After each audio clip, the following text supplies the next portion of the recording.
Hello, everyone, and thank you so much for joining us for our latest online event here at the University of California, Merced.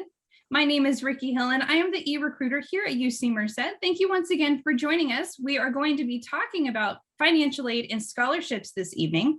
Tonight's event is part of a larger series called Discover UC Merced. It is a virtual series, and we will be providing you with that website so you can take a look at all of the other upcoming events that will be going through the month of November. As I said, tonight we will be talking about financial aid and scholarships. Just a quick reminder, if you do need to adjust your audio settings, you can do so in the lower left corner of your screen by clicking the audio settings button. If you'd like to adjust the size of your window, click on view options in the upper portion of your screen. And lastly, and most importantly, we would love to get all of your questions answered tonight. So please take advantage of the Q&A button in the lower portion of your screen.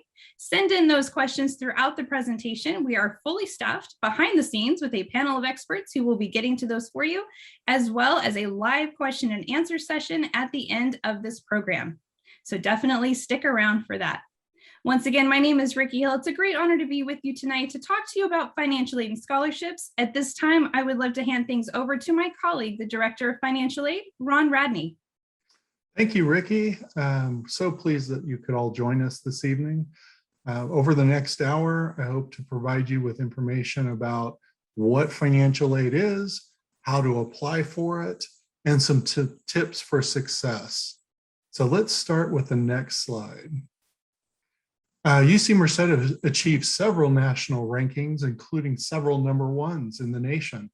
Includes the percentage of students who receive need-based aid, outperforming expected graduation rates, student outcomes, and sustainable research, and many more. So in our short number of years that we have been in existence, UC Merced has catapulted to several top national rankings.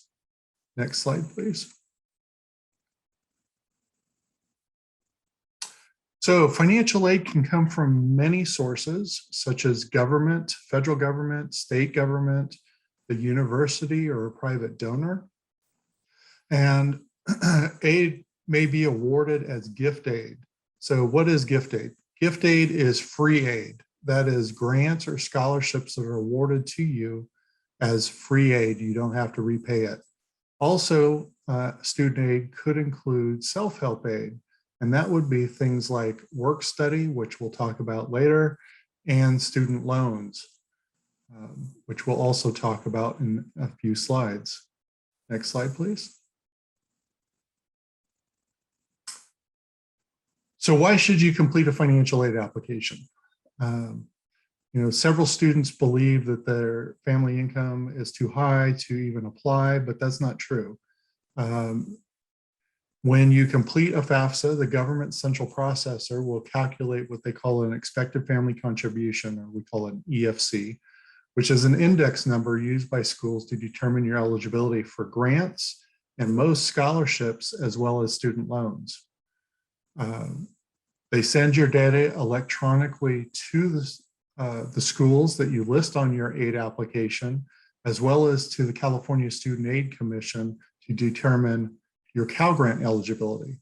And they do that through a combination of your FAFSA application data or DREAM application data and your GPA from your high school. For DREAM filers, you complete a similar form to the FAFSA, but it's called a DREAM application, and it's through the state of California. That application is only good for California higher education institutions. Next slide, please. So how do you apply for financial aid? The application cycle for the next year begins October 1st with a March 2nd priority deadline when applying for California colleges. The FAFSA is a national application used by schools across the country. Now, if you're applying to a school that is out of state, their priority deadline may be different than March 2nd. So you need to see what the priority deadline is for that state. You can complete a FAFSA if you're a US citizen or eligible non-citizen listed here on the slide.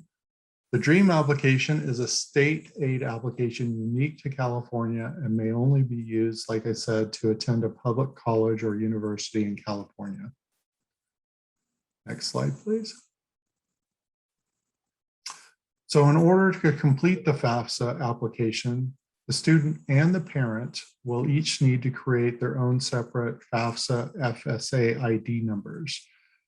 For DREAM applicants, you will need a parent signature form to complete the application.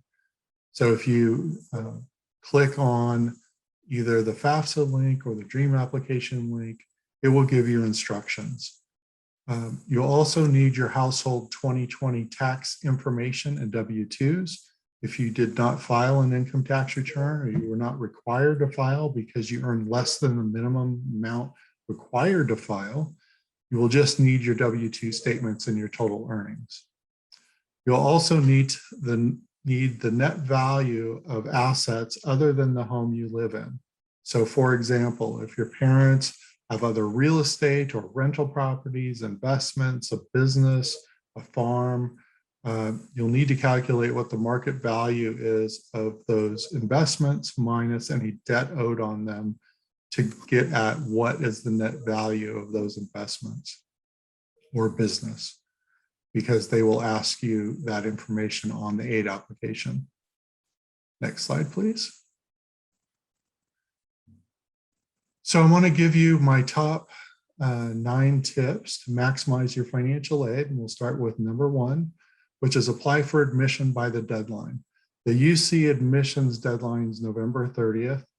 Financial aid offers typically do not, financial aid offices typically do not load your application data into our system until you're admitted to the university. So even if you completed the FAFSA or DREAM application early in October, we're not going to do anything with that information until you're admitted to the university, and then we'll load it into our system. Typically, awards will go out beginning in early March. Next slide, please. So number 2, complete a financial aid application by the March 2nd deadline, and don't forget to list the school code for those schools that you want your data to be sent to, because those schools will only be the ones that will be able to offer you financial aid. So make sure that you list all the school codes on there that you want the information sent to. You can also later on, if you want to take one code off and add another code, you can do that too. But there are several codes that you can put on the application. If you need assistance in completing the aid application, try to attend a FAFSA or DREAM Act application workshop. You can check with your high school counselor or community college counselor, as well as online for workshops near you. When you're completing the FAFSA, also a tip, if your biological parents are separated or divorced, you should list the household information for the parent with whom you've lived with more during the past 12 months. If you did not live with one parent more than the other, then give answers about the parent who provided the most financial support for you during the last 12 months or during the last recent year that you actually received support from a parent. And if that parent is remarried as of the day you fill out the aid application, then you also need to answer questions about your step-parent. If you've been raised by someone other than your parents, like an aunt or uncle or grandparents, do not provide their information on the aid application in place of your parents. Instead, you should complete the student portion of the application and then contact the financial aid office at each of the schools that you're applying to discuss your situation, because you may be eligible for what's called a dependency override, where if you've been living with somebody other than the parents for quite a while, we may be able to override your application and make your aid eligibility based on just your income and not anybody else's. Next slide, please. So the UC has a blue and gold opportunity plan you may have heard of. which is essentially a promise that if your family income is below $80,000, you'll receive at least enough gift aid to cover your tuition and fees. And that would be gift aid from all sources, so federal, state, and institutional combined. Next slide. So this is a chart of the average amount of gift aid that we awarded to students living on our campus last year. As you can see from this slide, on the left in the blue, that is our fees for the year, this last year. And then the orange is the room and board to live on campus for the year. And then you go into the red, the light blue, the yellow, and the purple. And the purple would be like books and supplies. And the other ones are like personal living expenses, transportation expenses, other indirect costs. So that represents the total cost of attendance. That's not necessarily what you're paying, but that's how much we believe that it will cost you to live and go to school for the year. And so as you look at the columns to the right, the green, those are the average amount of gift aid that we awarded to students in these income ranges. So for students who had household incomes below $27,000, our average gift aid award last year was $31,710. For those in income ranges between $27,000 and $54,000, it was a little over $30,000 in gift aid. 54 to 80 was over $25,000. And remember, we were just talking about the blue and gold, that it's a guarantee that you will have at least enough money to cover your tuition and fees. Well, the average is almost twice that on our campus in gift aid. And then from 80,000 to 107,000, average last year was a little over $17,000. 107,000 to 134,000, it was a little over 15,000. And then 134 to 161, it was over 8,400. And that 161 should have a plus next to it because it's and above. Next slide, please. Okay, so tip number 3, the federal government may select your application for a process called verification. You may be randomly selected or selected because of obvious errors on your application. So that's one reason that you might attend a FAFSA workshop, is to make sure that you don't make any errors on your application, because you could be selected for verification. And what verification is that the school is required to certify that all the information you listed on your aid application is accurate.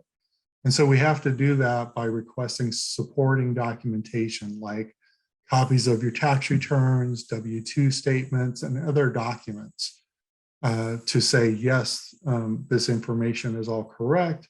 Or if it's not, then we go in and electronically correct it and revise your award to match the information. Most schools will list the verification documents you need on their campus web portal checklist. So be sure to submit all verification documents quickly so your file can be reviewed and finalized early. You'll have to go through this process potentially at multiple campuses. If you're selected for verification by the feds, that means you're selected for verification at each campus you apply to. So if that's the case, you may have to provide the same documents to each of the schools that you've applied to. Next slide, please. Okay, number 4, identify special circumstances. So if you've experienced a recent loss of income due to unemployment, underemployment, disability, contact the financial aid office at each of the schools you're applying to. And the reason why is because on the aid application, it doesn't ask for your last year's income, it actually asks for your prior year income. That's because the government feels that by then you should have completed your federal tax return, and that tax data is available to put into your aid application. So obviously a lot of things could have changed over the last 2 years with your family's household income. And so that's why we have what's called special circumstances. Now, if you're eligible for special circumstances, what we would end up doing is ask you for documentation of what your current household income is. And then we would revise your aid to be based off of your current income instead of your prior year income. But when you fill out the FAFSA, fill it out with your prior income. Only the financial aid office can override it to use your current income. Additionally, if you have significant out-of-pocket household expenses, such as medical, dental, optical, not covered by insurance, then contact your financial aid office, because there again, they may be able to take those additional expenses into consideration when determining your aid eligibility. Next slide, please. So here are some examples of special circumstances at UC Merced. So we have a few different ones. One is if you miss the March 2nd priority deadline, or the June, and we have a June 1st verification document deadline, you'll lose your institutional aid normally. However, we do have a one-time undergraduate appeal called an on-time status appeal that you may complete. And what I mean one time is one time for all the years that you're at UC Merced. You get a one shot deal at this. So if you miss the deadline, you can apply for an on-time status appeal. And if approved, your aid will be awarded as if you met the deadline. Also, if you have special circumstances, you're encouraged to complete a special circumstance appeal. And if you have significant out-of-pocket expenses not covered by insurance, you're encouraged to complete what we call a cost of attendance adjustment form. And those are all online. Next slide, please. Okay, tip number 5, focus on net price. So advice given to me by my high school counselor many years ago, I think is still applicable today, which was apply to at least 3 schools: your dream school, a local school, and a safety school. And what I mean by that is don't let the cost of your dream school deter you from applying. And then a local school, just in case something comes up and you need to stay local, or a safety school in case you don't get into your dream school or your local school. Once you receive your financial aid offer, then subtract the total gift aid, which is your free aid, which is scholarships or grants, from the cost of attendance to determine what we call the net price. And that way you can compare the net price of one institution to another to kind of figure out what is it approximately going to cost you to go to one school versus another. If you're just looking at the sticker price, which is total cost of attendance, then you may go, oh, that school's too expensive. I can't afford it. I'm not even going to apply. Next slide, please. So here's an example of a net price comparison. So on the left, you see UC Merced, and this would be for a student who's an on-time applicant with a low income, so 0 EFC, expected family contribution. And as you see from looking at this last year, 2021, our tuition fees, our estimate of books and supplies, room and board, transportation, et cetera, subtotal $38,000 and some change. And then we also require that all students have health insurance. So if you were to waive out of health insurance, the total would be about $35,980.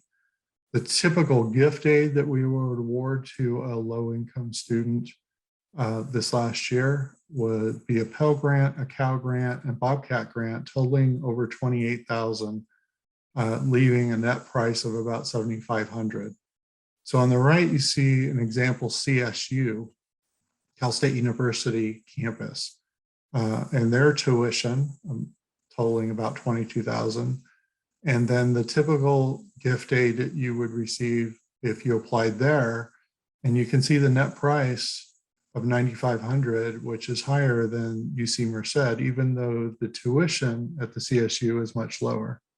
So this is the best way and easiest way for you to kind of compare one institution to another as far as what the cost may be for you to attend. Next slide, please. Okay. So number 6, there are different types of scholarships. There's merit-based, or we also call them academic scholarships, which are based primarily on academic performance, talent, leadership ability. And then there's what we call need-based scholarships, which are based primarily on financial need and academic performance. And then we have athletic scholarships, which are to participate in an athletic program. Those are the 3 main types of scholarships. So when applying for scholarships, make sure you prioritize your efforts. And what I mean by that is, first, focus on the institutional scholarships of those campuses you've applied to, because you'll only be competing against the other students who have applied to the same college or university. Then focus on regional scholarship opportunities, which are typically advertised in your high schools or community colleges, because you'll only be competing against students within your own region. And then lastly, focus on national scholarships, because then you're competing with students all across the nation. So your best bet for scholarships is first going to be institutional scholarships. Scholarship application processes and deadlines vary dramatically by school and by system.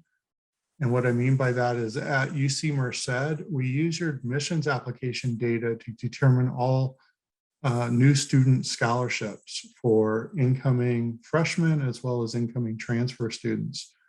Then once you're a UC Merced student, the following year, there is a scholarship application for you to complete, but not as you're a new student. It's all based on your admissions application.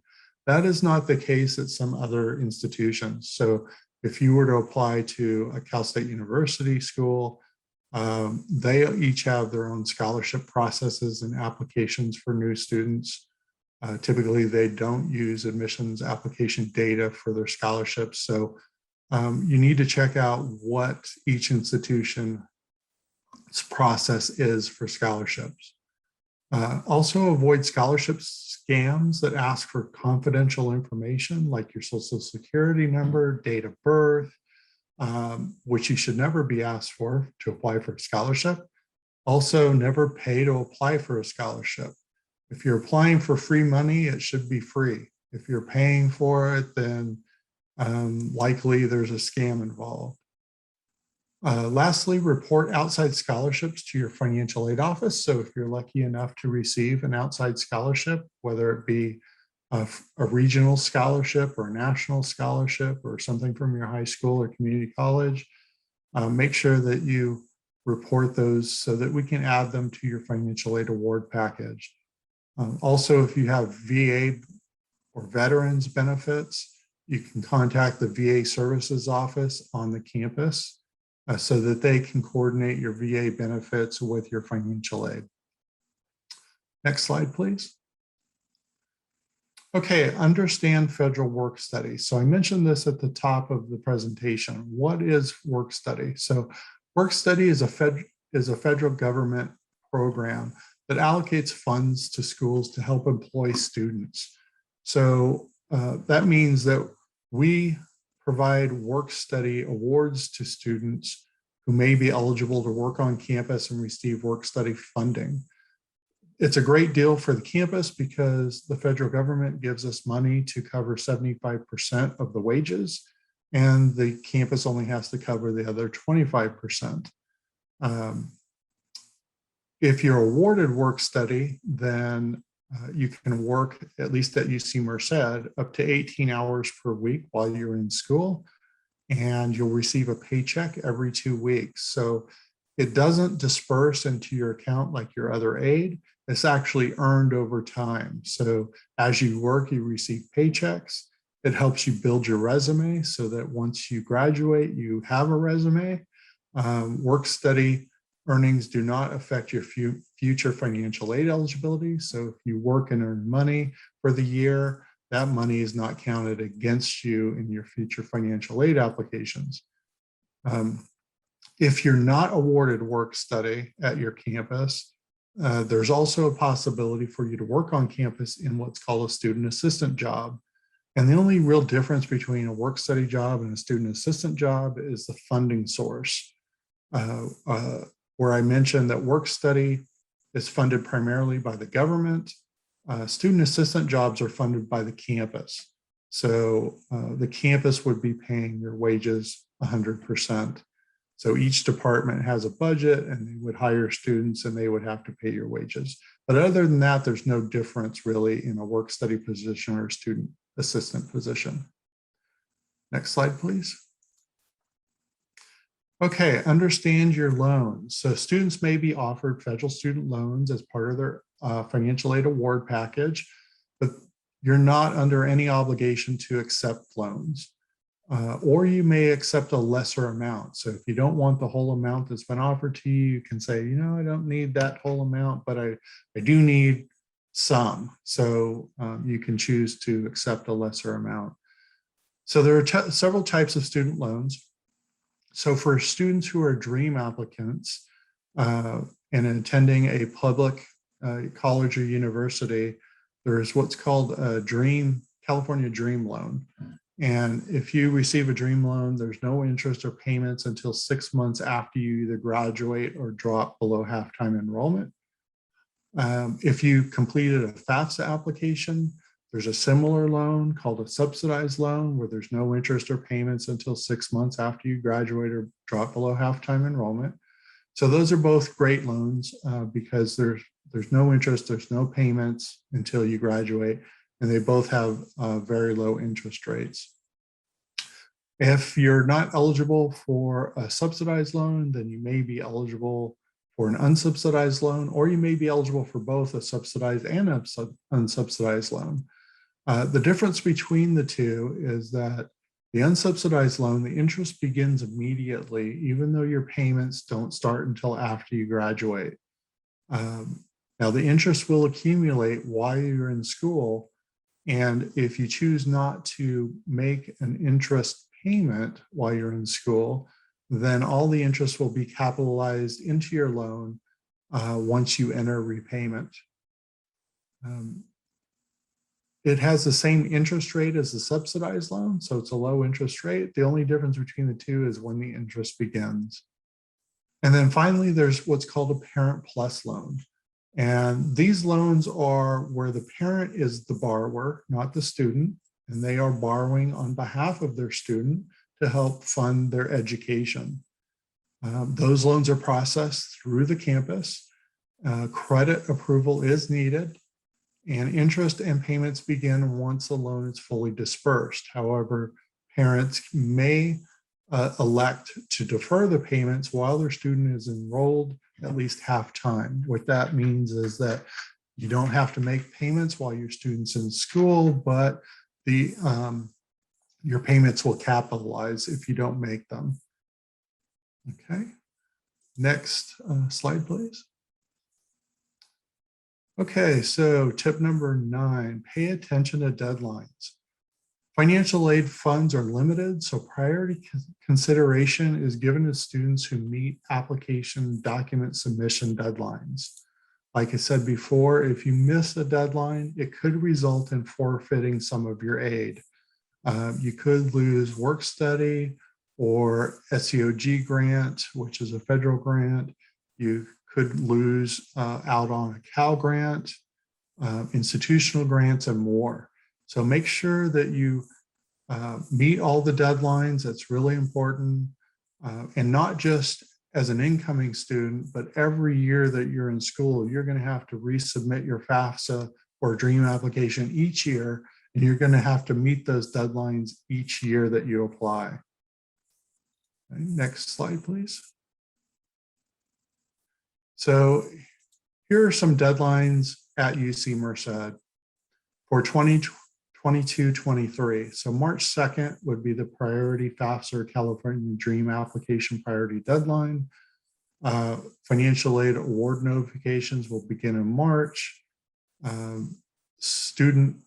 Freshman student intent to register, which we call SIR deadline, is May 1st. And then our financial aid document deadline, meaning you have to submit all the documents that we've put on your checklist that we need to complete your financial aid file, is June 1st. And June 1st is also our transfer student intent to register SIR deadline. Next slide, please. Okay, so just a recap of our top tips. Make sure that you complete your FAFSA or DREAM application after October 1st with a March 2nd priority deadline. Submit verification documents quickly. Monitor your email and web portal checklist to make sure that you've submitted everything you need to submit to us. Also, identify any loss of income or out-of-pocket medical, dental, optical expenses that may be special circumstances. Focus on cost of attendance minus gift aid, meaning your net price when you're comparing one institution to another. Also understand student loans before you borrow. The type that you're borrowing, the repayment terms, all the information that I just covered. And then finally, pay attention to deadlines. Make sure that you meet all of your deadlines. Next slide, please. Okay, so I'm going to provide some to-do lists by grade level, and these are going to be for our high school students out there. So let's start with high school senior to-do list. So make sure you keep your grades up. Enroll in a fourth-year math class so you meet the course pattern requirements to apply to a UC. Also register for the SAT exam. UC Merced is a test-free campus for admission purposes, so we don't need the SAT exam for admissions. However, test scores may be used for course placement and English language proficiency. So if you do take the SAT, it could help you, even maybe not with admissions, but it could help you with placement scores and your English language proficiency requirement. Complete the FAFSA or DREAM application by starting October 1st. Also, if you're thinking about applying to a private university or college, you also need to complete what's called the College Board CSS profile application, because private institutions use that application in addition to your FAFSA or DREAM application. Also complete admissions applications on time. Again, November 30th was the deadline for the UC. Research the scholarship application processes at each college you're applying to. Talk with your senior counselor about local and regional scholarship opportunities, and keep a calendar of important dates and deadlines so you don't miss anything. Next slide. Okay, for our high school juniors out there, keep your grades up. Register for the PSAT exam. Attend your high school's financial aid college night and get lots of good information from different colleges. Explore colleges online. Talk with your parents about visiting your top choices, because you really don't know what kind of feeling you're going to get until you step on that campus.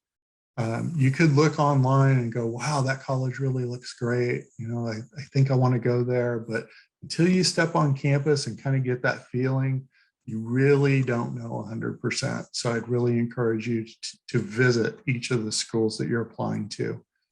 If you plan to play sports in college, depending on the athletic conferences in which each school participates, you may need to register with the NCAA clearinghouse and or the NAIA clearinghouse. So each school participates in a different athletic conference. At UC Merced, we're currently in the NAIA conference. So you have to be cleared through the NAIA clearinghouse that your GPA is high enough to compete in college athletics. And so you need to go through the clearinghouse to complete their application. And lastly, begin studying for your SAT exam. Next slide. Okay, for our high school sophomores, keep your grades up. Get involved in sports and clubs or community service activities. Talk with your counselor to ensure that you are enrolled in college prep courses that meet the A through G course pattern requirements to be admitted to a UC. Also begin creating what I call a high school resume that includes each class you've taken, the grades you've received, the final grades for the course that you've received, any clubs or organizations or activities you've been involved in, and what year, any sports that you've participated in, community service that you've done, awards and recognitions you've received, internships or jobs. Because when it comes time to complete your admissions application or a scholarship application, you may need this information later on. So it's best to kind of put together a resume and keep it going all through high school so that you have all that information readily available to you and you're not scrambling to try and remember when you participated in what and what you did. So those are some tips. Next slide. And here is our contact information if you have additional questions after this presentation.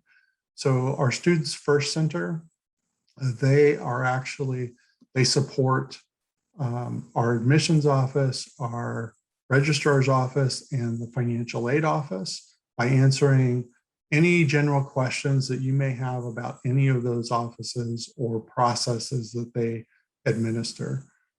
So they can help you with any general questions you may have about any of the processes. Also, there's a phone number there and an online website to visit.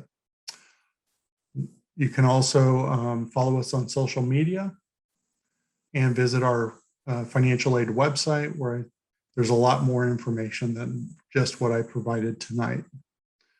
And with that, I think, Ricky, that we have completed our presentation. I think we can start taking some questions. Fantastic. Thank you, Ron, so much for that very informative presentation. And just a quick reminder to everyone, we will go ahead and leave this contact screen up for you so that you can go ahead and take a second with your smartphone and do a quick screenshot, just in case you do want to reference this later on. You will have it at your fingertips. All right, so if you haven't quite yet, you still have an opportunity to submit your question using the Q&A button, should be located at the bottom portion of your screen. Right now, let's go ahead and dive into our first question. So Ron, I'll go ahead and toss this one over to you. A student's written in that their family's income has drastically decreased because one of their parents had lost their job due to the pandemic. Can you explain how they need to go about reporting that on their FAFSA? Absolutely. So on the FAFSA, as I indicated earlier, it will ask you for your prior year income. And that is the income you should put on the FAFSA or DREAM application. But if you have special circumstances where your family has lost income because of a loss of a job or disability or anything like that, illness, you need to contact the financial aid office at each of the schools that you applied to and look for a special circumstance form. On our website, it'll be a special circumstance form that you can complete, and you can indicate that your family has lost income, and then we would ask you to provide documentation of that. And then if approved, we would then override the information in your aid application and use your current income to recalculate your aid eligibility. And only the financial aid administrator can override that information. So you're not going to put that information into your FAFSA. We will do it for you. So you just need to complete our special circumstance application.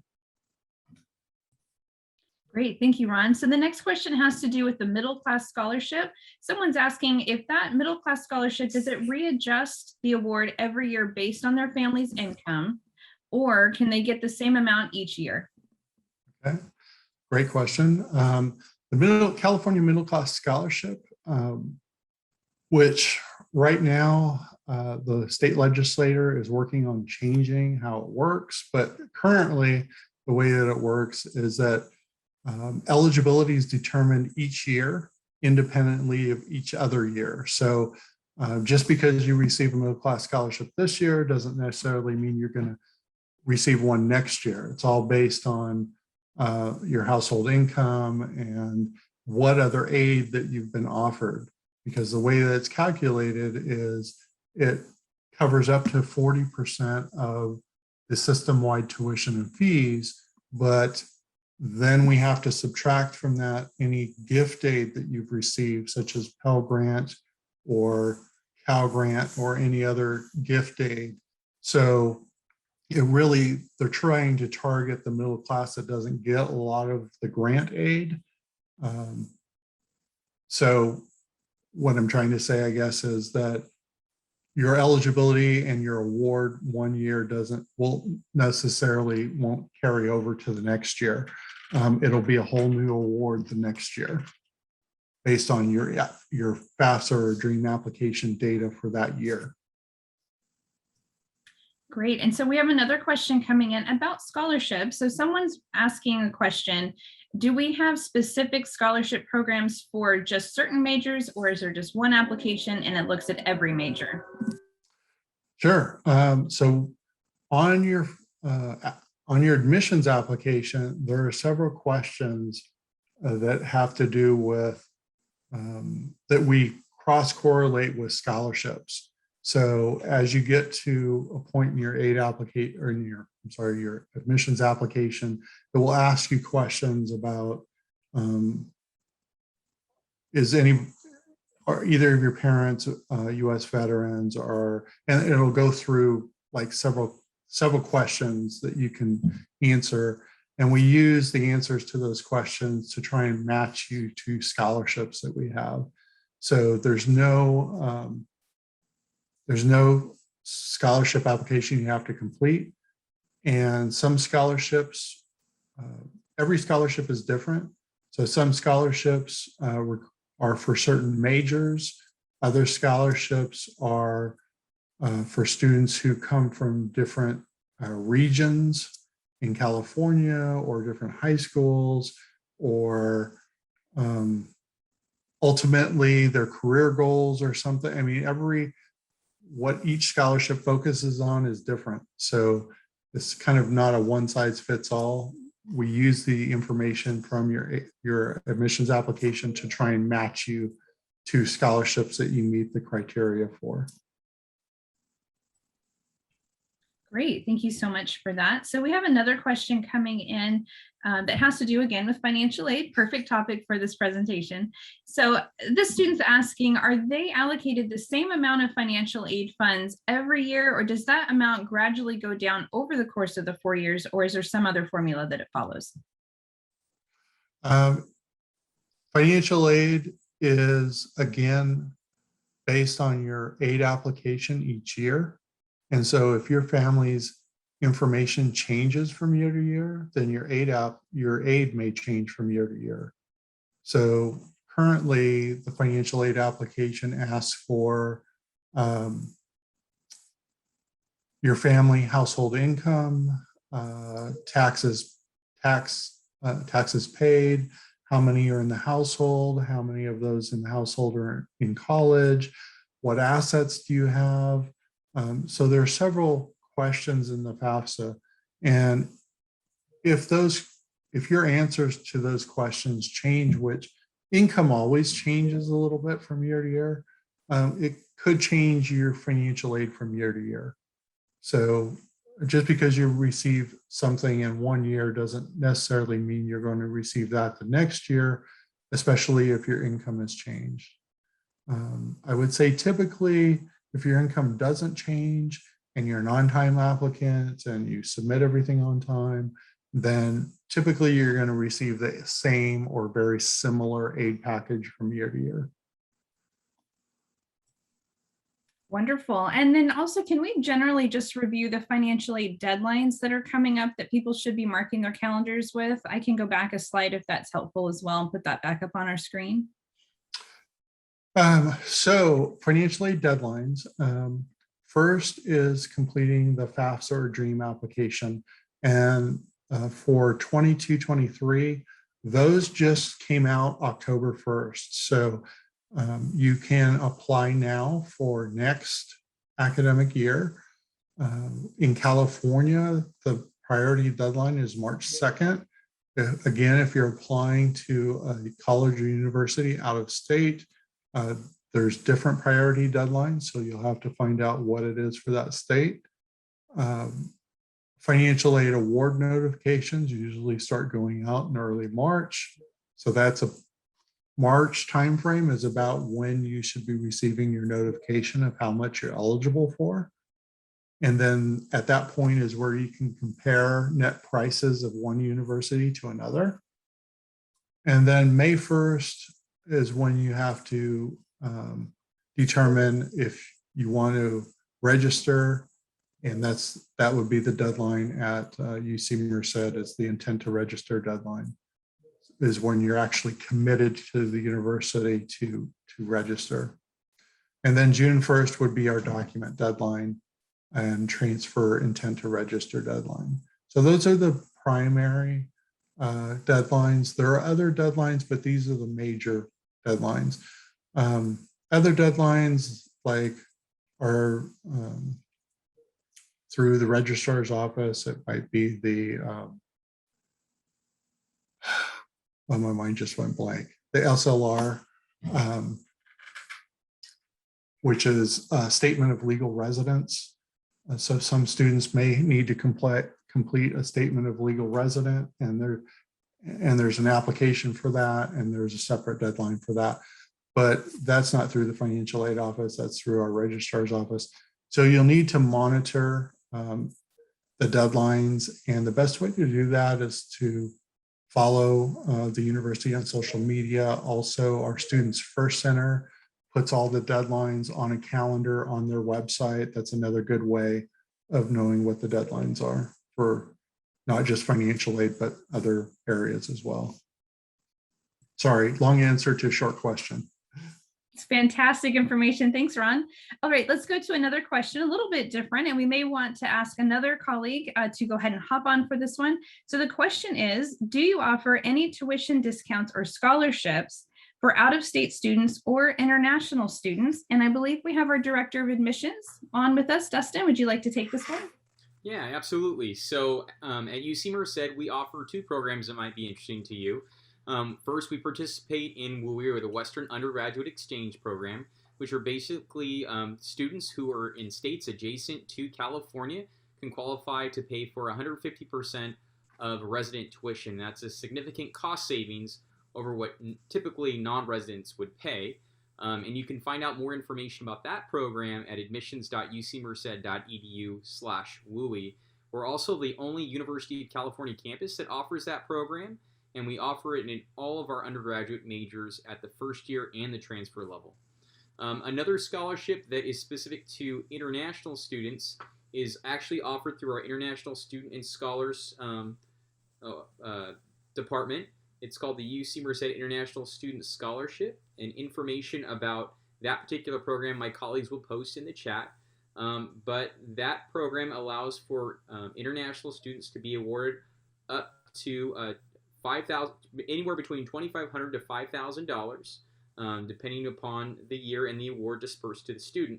And that's given to students that are admitted to our campus. It is a competitive program, and international students are considered for that program after they're admitted sometime in the period of March through April.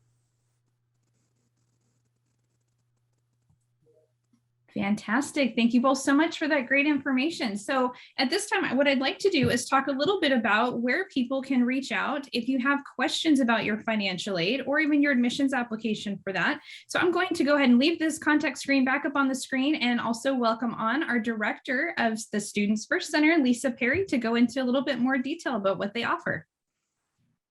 Hello, everybody, and thank you for being here tonight. Sorry, my camera is very bright tonight. But we are the Students First Center, and at UC Merced, we offer a one-stop shop model. So you have one number, one location, and one email address that you need to remember.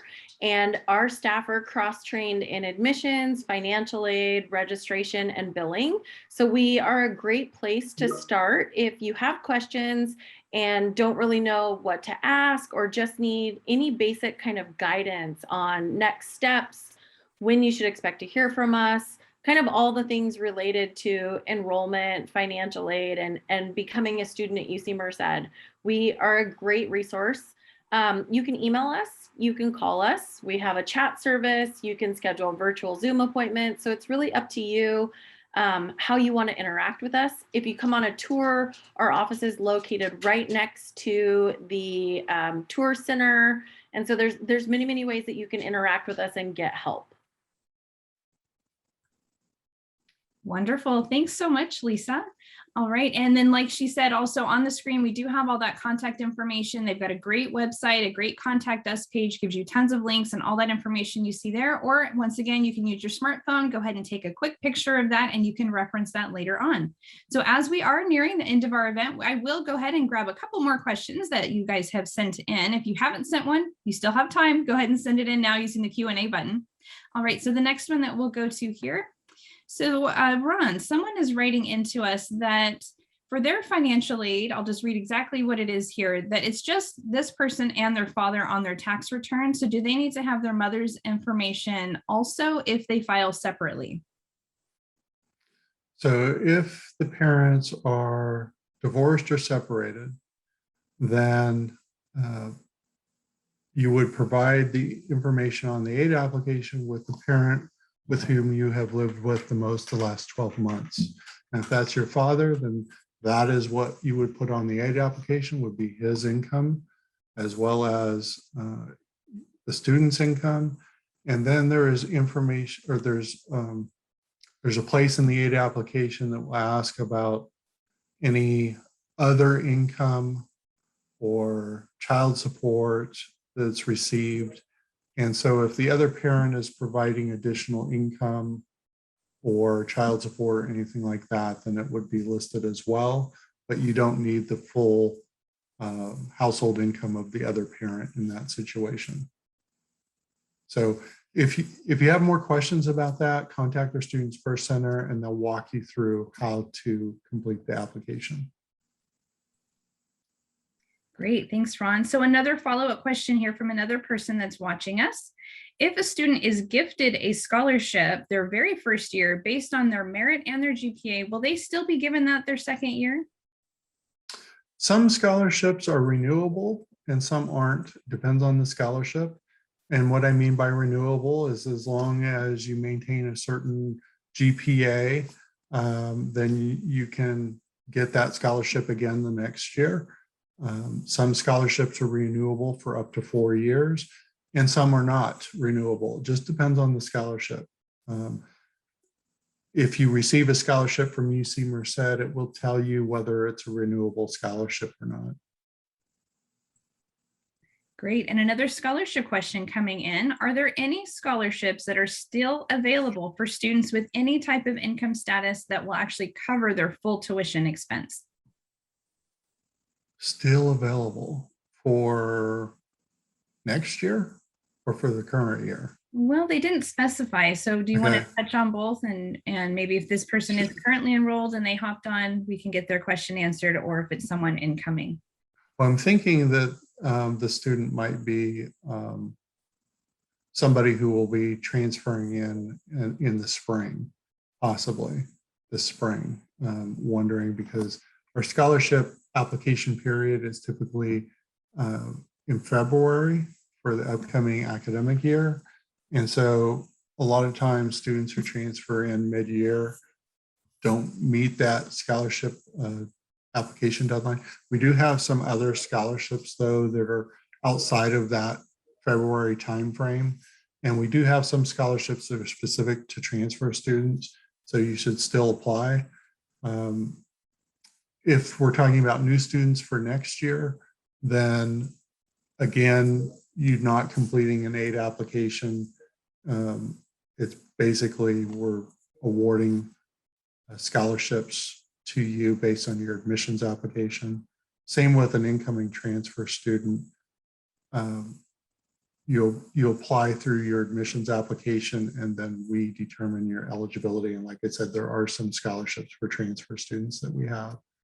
So hopefully that answers kind of both scenarios.